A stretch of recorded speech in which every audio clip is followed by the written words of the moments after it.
പ്രിയ കുട്ടികളെ, ഞാൻ റോസമ്മ സെബാസ്റ്റ്യൻ, ഇടുക്കി ജില്ലയിലെ Erattayar saint Thomas higher secondary സ്കൂളിലെ മലയാളം അധ്യാപിക. മിണ്ടിത്തുടങ്ങാൻ ശ്രമിക്കുന്ന പിഞ്ചിളം ചുണ്ടിന്മേലമ്മിഞ്ഞ പാലിനൊപ്പം അമ്മ എന്നുള്ള രണ്ടക്ഷരമല്ലയോ സമ്മേളിച്ചിടുന്നതൊന്നാമതായി. അതെ, മാതാവും മാതൃഭൂമിയും മാതൃഭാഷയുമൊക്കെ നമുക്ക് എന്നും വലിയത് തന്നെയാണ്. മാതൃഭാഷയിൽ മലയാളികളെ വായിക്കാൻ പഠിപ്പിച്ച മഹാനാണ് ശ്രീ P.N. പണിക്കർ. നമുക്കറിയാം, കേരളത്തിൽ ടാറിട്ട റോഡുകളോ വൈദ്യുതിയോ നല്ല വാഹനങ്ങളോ ഒന്നുമില്ലാത്ത കാലത്തും കേരളത്തിന്റെ മുക്കിലും മൂലയിലും സഞ്ചരിച്ച് ചെറിയ ചെറിയ ഗ്രന്ഥശാലകൾ സ്ഥാപിച്ച് മലയാളിയെ വായനാനുഭവത്തിലേക്ക് കൊണ്ടുവന്ന പണിക്കർ സാറിനെ സ്മരിച്ചുകൊണ്ട് നമുക്ക് ഒരു ചെറിയ പുസ്തക പരിചയം, ചെറുതല്ല വലിയ പുസ്തക പരിചയം.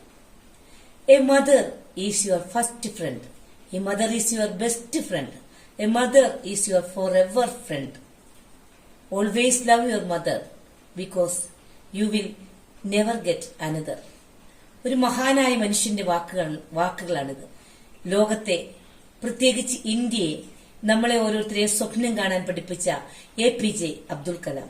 അദ്ദേഹത്തിന്റെ ആത്മകഥ തുടങ്ങുന്നത് അമ്മയിൽ നിന്നാണ്, അമ്മയെ സ്മരിച്ചുകൊണ്ടാണ്. എനിക്കും നിങ്ങൾക്കും അമ്മയോളം വലുതായി ഈ ഭൂമിയിൽ ഒന്നുമില്ല. അതൊന്നുകൂടി അടിവരയിട്ടുകൊണ്ടാണ് അദ്ദേഹം തന്റെ ബുക്ക് ആരംഭിക്കുന്നത്.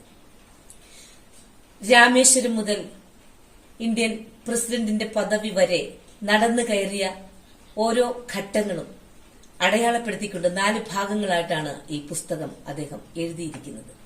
വായിക്കും തോറും മനുഷ്യന് ഇത്രത്തോളം ചെറുതാകാൻ സാധിക്കുമോ എന്ന് നമുക്ക് തോന്നുന്നത്ര ലളിതമായ രീതിയിലാണ് നമ്മുടെ മുൻ രാഷ്ട്രപതി ആ പുസ്തകം എഴുതിയിരിക്കുന്നത്.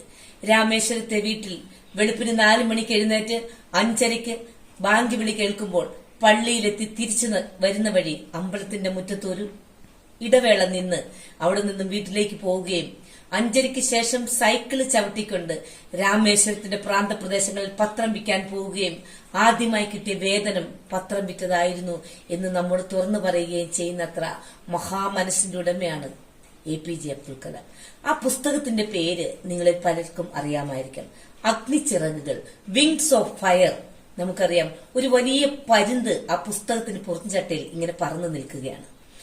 ആ പുസ്തകത്തിന്റെ പുറംചട്ടയിൽ നിൽക്കുന്ന പരുന്ത് ജീവിതത്തിന്റെ ബാല്യകാലത്തിൽ തന്നെ അദ്ദേഹത്തെ സ്വാധീനിച്ചതാണ്.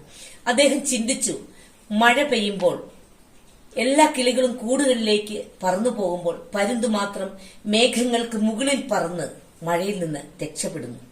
അദ്ദേഹം പലപ്പോഴും പരുന്തിനെ ശ്രദ്ധിച്ചിരുന്നെന്നാണ് പറയുന്നത്. അതുപോലെ വലിയ കൊടുങ്കാറ്റുകൾ ആഞ്ഞടിക്കുമ്പോൾ, മരങ്ങളൊക്കെ കടപുഴുകി വീഴുമ്പോൾ, എല്ലാ പക്ഷിമൃഗാദികളും ഭയന്ന് വിറച്ച് കൂടുകൾക്കുള്ളിലിരിക്കുമ്പോൾ കിലോമീറ്ററുകളോളം വേഗതയിൽ അടിക്കുന്ന കൊടുങ്കാറ്റിൽ തന്റെ ചിറകുകൾ വിടർത്തിപ്പിടിച്ച് ചലിക്കാതെ ഫ്രീയായി ആ കാറ്റിനൊപ്പം കിലോമീറ്ററുകളോളം സഞ്ചരിക്കുന്ന പരുന്ത്. അബ്ദുൽ കലാം എഴുതിയിരിക്കുന്നത് ഇപ്രകാരമാണ്: പരുന്ത് നമുക്ക് തരുന്നത് വലിയൊരു പാഠമാണ്.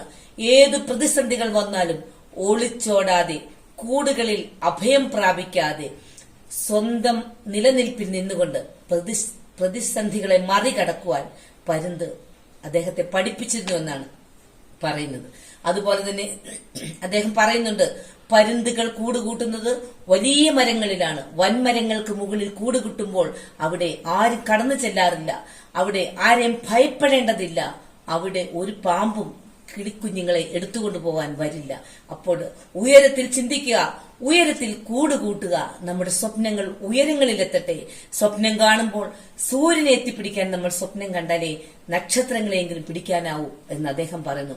എത്ര ഇൻസ്പയർ ആയിട്ടാണ് അദ്ദേഹം ആ പുസ്തകത്തിൽ പറഞ്ഞിരിക്കുന്നത്. ജീവിത സാഹചര്യങ്ങൾ വളരെ കഷ്ടത നിറഞ്ഞതായിരുന്നു, വളരെ ബുദ്ധിമുട്ട് നിറഞ്ഞതായിരുന്നു. ശരിക്കും കഴിക്കുവാൻ ഭക്ഷണം പോലും ഇല്ലാതിരുന്ന ദിവസങ്ങളെക്കുറിച്ച് അദ്ദേഹം പലയിടത്തും സംസാരിച്ചിട്ടുണ്ട്. അങ്ങനെയുള്ള ഒരു മനുഷ്യനാണ് ഇന്ത്യൻ രാഷ്ട്രപതി ഭവനിലേക്ക് കടന്നു കയറിയത്. അതിനു മുൻപ് തന്നെ ഇന്ത്യയുടെ ബഹിരാകാശ പരീക്ഷണ രംഗത്ത് ധാരാളം സംഭാവന നൽകിക്കൊണ്ട് ഇന്ത്യയുടെ മിസൈൽ മാൻ എന്ന് അറിയപ്പെട്ടത്. ആദ്യമായി നാസയിലെത്തിയപ്പോൾ, ഇന്ത്യക്ക് വേണ്ടി നാസയിൽ റോക്കറ്റ് നിർമ്മിച്ചപ്പോൾ അദ്ദേഹം സ്വപ്നം കണ്ടു, ഇവിടെ ഇരുന്നു കൊണ്ടല്ല ഞാൻ ഇന്ത്യക്ക് വേണ്ടി ഇങ്ങനെയുള്ള സാധനങ്ങൾ നിർമ്മിക്കേണ്ടത്, ഇന്ത്യയിൽ ചെന്ന് തന്നെ വേണം, ഇന്ത്യയിൽ വെച്ച് ഇന്ത്യക്ക് വേണ്ടി റോക്കറ്റ് നിർമ്മിക്കണം. അങ്ങനെയാണ് ഇന്ത്യയിൽ അങ്ങനെ ഒരു പ്രസ്ഥാനം, അങ്ങനെ ഒരു പരീക്ഷണം നടത്തുവാൻ അദ്ദേഹം തുനിഞ്ഞത്.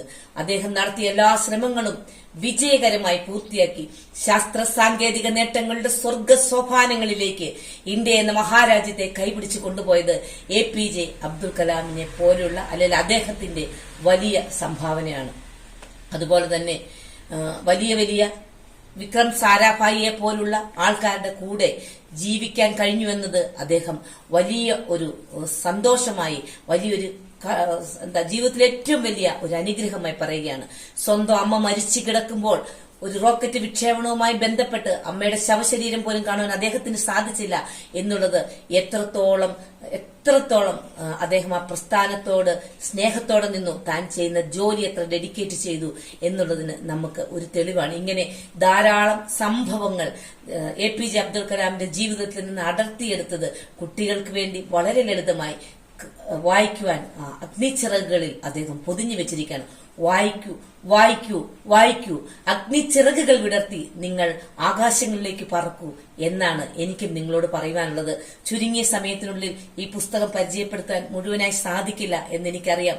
എങ്കിലും സ്വപ്നം കാണാൻ പഠിപ്പിച്ച, ജീവിതത്തിന്റെ ലാളിത്യം പഠിപ്പിച്ച, വലുതാകും തോറും ചെറുതാകാൻ നമ്മെ പഠിപ്പിച്ച ആ മഹാനുഭാവന്റെ സ്മരണയ്ക്ക് മുമ്പിൽ ശിരസ് നമിച്ചുകൊണ്ട്, നിങ്ങൾ എനിക്ക് തന്ന അവസരത്തിന് നന്ദി പറഞ്ഞുകൊണ്ട് സ്നേഹത്തോടെ നിർത്തുമ്പോഴും പറയട്ടെ, അഗ്നിച്ചിറകുകൾ വായിക്കാതെ ഒരു കുട്ടിയും ഇവിടെ ഉണ്ടാവരുത്.